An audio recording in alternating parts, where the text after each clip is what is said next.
जैसे कि एक संत हैं जी जी प्रेमानंद महाराज जी, मैं तो उन्हें बहुत मानता हूँ, शायद लाखों लोग मानते होंगे। जब प्रेमानंद महाराज का जिक्र आता है तो वो बात करते हैं पाखंडवाद की, पाखंडवाद से दूरी बनाए रखने की। वो कहते हैं कि शायद आपको पोशाक की ज़रूरत नहीं है एक संत बनने के लिए, ना माथे पर चंदन की ज़रूरत है, ना वस्त्र पीले वस्त्र पहनने की ज़रूरत है। आप क्या मानते हैं कि कथावाचक या शास्त्री होने के लिए किसी पहनावे की या किसी अलग तरीके की लोग मालाएं डाल के तमाम तरीके से शास्त्री एक साधारण रूप में भी कथा कह सकता है, उस पर आप क्या? आशीष जी, आपने जब पूज्य महाराज जी प्रेमानंद जी का जिक्र कर दिया है तो मेरा भी श्री वृंदावन धाम में भक्ति की धारा को बढ़ाने वाले राधा कृष्ण का अनुपम धारा में वो बह रहे हैं लाखों भक्तों को, उन महाराज जी के चरणों में भी मेरा प्रणाम है। और मुझे लगता है कि ऐसे संतों की हमारे जीवन में, हमारे देश को, हमारी सनातन संस्कृति को बहुत ज़रूरत है। और मुझे लगता है कि प्रेमानंद महाराज जी राधा रानी के अनन्य भक्त हैं, लेकिन वो मैं जहाँ तक मानता हूँ कि वो राधा रानी का ही कृपा से उन्हीं के स्वरूप में आज हमें सबको प्रेरणा स्रोत हमारे बने हुए हैं। और ऐसा संत हमारे जीवन में बहुत ज़रूरी है। साधु साधु कोई ढोंग नहीं है, कोई लाल पीला वस्त्र भी नहीं है पहन लीजिएगा, ये अपना एक पोशाक है। आप कितना अच्छा समाज में ये एक लेबल लगा, जैसे एक वकील का पहनावा होता है काला, को डॉक्टर सफेद पहनता है जी। फोर्स में हमारा पुलिस खाकी की वर्दी है, फोर्स में चले जाओ, उसका एक ये प्रदान है। लेकिन उस प्रदान के अंदर क्या है? ये वस्त्र साधु नहीं है, हमारे अंदर क्या है? साधु का है हम सद गए हैं कि नहीं। अगर हम स्वयं में नहीं सदे हैं और जमाने को साधने की बात करें तो गलत है। जो स्वयं में सद गया है वही साधना है, वही साधु है। आपका बहुत कीमती समय लिया हमने समर चैतन्य जी। बस आखिरी मेरा यही है कि नहीं, आप पूछे। नहीं, मैं भी नहीं चाहता हूँ कि आपको कहीं जाना भी है, और संभवतः मुझे पता है कि आप वृंदावन दर्शन करने ही जा रहे हैं। अब बस मैं इतना जानना चाहता हूँ, हमारे दर्शक भी इतना जानना चाहते हैं, आखिरकार नौजवान, चाहे लड़का हो लड़की हो, गृहस्थ हो या अनमैरिड, जी जी जी, जीवन में किस तरीके से चलना चाहिए जिससे जीवन आनंदमय हो जाए? ऐसे कुछ आप बता दीजिए तरीका, जो लोगों को लगता है कि नहीं बहुत ज़्यादा टेंशन है, बहुत ज़्यादा परेशानियां हैं, अब जीवन एकदम अंत की तरफ है, अब जीवन को नष्ट करना ही उसका लास्ट उपाय है। क्या लगता है जीवन को नष्ट करना ही आखिरी उपाय हो सकता है?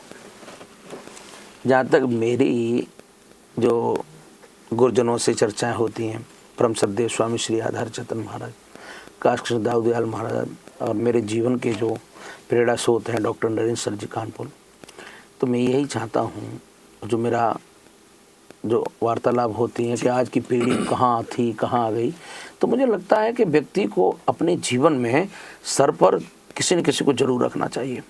जब तक हमारा बाल्यावस्था है तो सर पर माता पिता का होना नितांत आवश्यक है जी। सर का मतलब है कि हम जहाँ भी जाते हैं माता पिता की आज्ञा के बगैर, और कभी कभी कुछ लोग जल्दी में डिसीजन लेते हैं, लेकिन जब उनके सर पर बड़े हैं, घर में जब बड़े हैं, तो उनको जीवन का जो डिसीजन है वो थोड़ा समय देना चाहिए। और व्यक्ति ये भी, एक नौजवान कह सकता है कि हमें अपने माता पिता से राय लेते हैं और जो भी आता है, उसके बाद में एक दौर में माता पिता संसार से चले जाते हैं जी। उसके बाद में व्यक्ति के जीवन में गुरु का प्रवेश होता है। तो व्यक्ति को माता पिता के न रहने के बाद में उसको अपने गुरु को सर पर रखना चाहिए, और उसको ये हमेशा सोचना चाहिए कि मेरे द्वारा ऐसा कोई कृत्य नहीं हो जाए। जब वो युवा था तब सोचता था कि मेरे द्वारा मेरे माता पिता की कहीं निंदा नहीं हो जाए। आज सोचना चाहिए मेरे द्वारा समाज में कोई ऐसी निंदा, निंदनीय कर्म, ऐसा अपराध नहीं हो जाए कि मेरे गुरु को अपमानित होना पड़े। उसके बाद में एक दौर आता है कि व्यक्ति गुरु का भी शरीर चला जाता है। गुरु तो शब्द है और वो रहता है, इस पर चर्चा फिर कर लेते हैं। उसके बाद उसके जीवन में एक पत्नी होती है, पत्नी के द्वारा उसके संसार में, उसके जीवन में बच्चों का आना होता है। तो माता पिता नहीं रहते हैं, एक अवधि के दौर में शायद गुरु भी शरीर छोड़ के चले जाते हैं, गुरुवाणी रह जाती है, जीवन में बच्चे रहते हैं। तो व्यक्ति को जब जीना चाहिए तो बाहर निकलना चाहिए, तो उसके अपने बच्चों को सर पर रखना चाहिए, और ये भी ख्याल समाज में रखना चाहिए कि मेरे द्वारा कोई ऐसा समाज में अहित नहीं हो जाए, ऐसा कोई अपराध नहीं हो जाए जिससे मेरे बच्चों को अपमानित होना पड़े।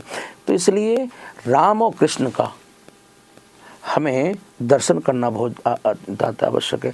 उनके जीवन में क्या है, आप राम को ले लीजिए या कृष्ण को दर्शन कर, उनकी जीवन दर्शन आप कर लीजिएगा।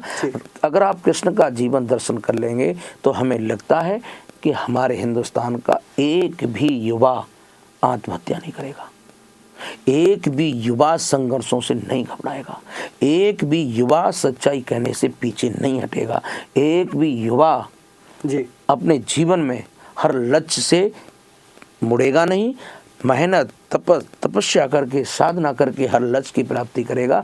तो इसलिए व्यक्ति को कृष्ण का दर्शन बहुत जरूरी है। अगर हम इस पे बोलते हैं तो आपका समय बहुत लगता होगा। कर्म योग, कृष्ण कहते हैं कर्मंडे बात कर तुम फलेषु कदाचन। जी, कर्म का प्रतिफल क्या है, यही कृष्ण ने सिखाया। हर जीवन में हर चुनौती को स्वीकार मेरा कृष्ण करता है। कृष्ण का जन्म जो होता है कंस के कारागृह में होता है, और सबसे बड़ी तो जन्म लेते ही चुनौती होती है, मौन रहना है। अगर आप रोएंगे, आवाज आ गई तो कंस के पहरेदार कंस जाग जाएंगे। कृष्ण जी की बात आती है तो कहीं ना कहीं मैं आपको टोकना चाहूँगा। जी, लोग कहते हैं कि कृष्ण जी ने माखन चुराया, वो चोर थे। लोग कहते हैं वो जेल में पैदा हुए, तमाम तरह के एलिगेशन लोग लगाते हैं। क्या मानते हैं कि भगवान को इस तरीके से लोगों को टिप्पणी करनी चाहिए? जिन लोगों ने कृष्ण को चोर कहा है, जिन लोगों ने कृष्ण को हास्यविलासी बताया है, जिन लोगों ने कृष्ण को भोगी कहा है, मैं लगता है उन्होंने कृष्ण को कभी पढ़ा ही नहीं, कृष्ण को कभी समझा ही नहीं।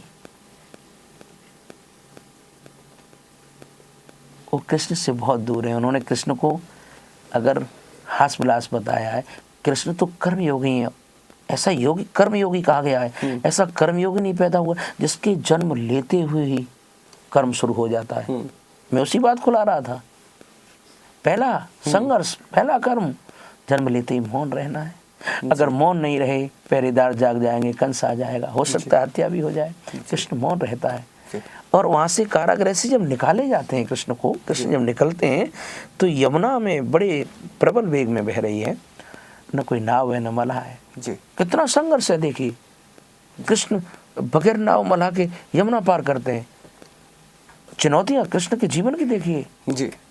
वसुदेव जी जाते हैं, गोकुल में छोड़ आते हैं। जी, प्रभु की कहानियों की बात करेंगे तो बहुत लंबा हो जाएगा। नहीं, प्रभु ने तो कभी सवाल तो नहीं लेते हैं आपके, हम कृष्ण के जीवन का सार बताएं। एक महत्वपूर्ण सवाल और है मेरा, मैं ये चाहता हूँ, अब कहिए। नहीं, ये कहना चाह रहा हूँ, संघर्ष देखिए। कृष्ण कर्मयोगी जी, सुबह जागते ही गोकुल में उनको नंद और यशोदा का बेटा साबित करना है जी, और उन्होंने किया।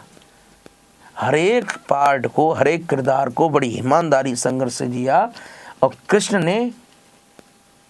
कृष्ण को राजा कहा गया, लेकिन उन्होंने कभी स्वयं के लिए राज नहीं भोगा जी। ऐसा कर्मयोगी जो जन्म से लेकर संसार को छोड़ने तक प्रतिपल प्रतिक्षण निष्ठा से कर्म करता रहा, हर एक संघर्ष को।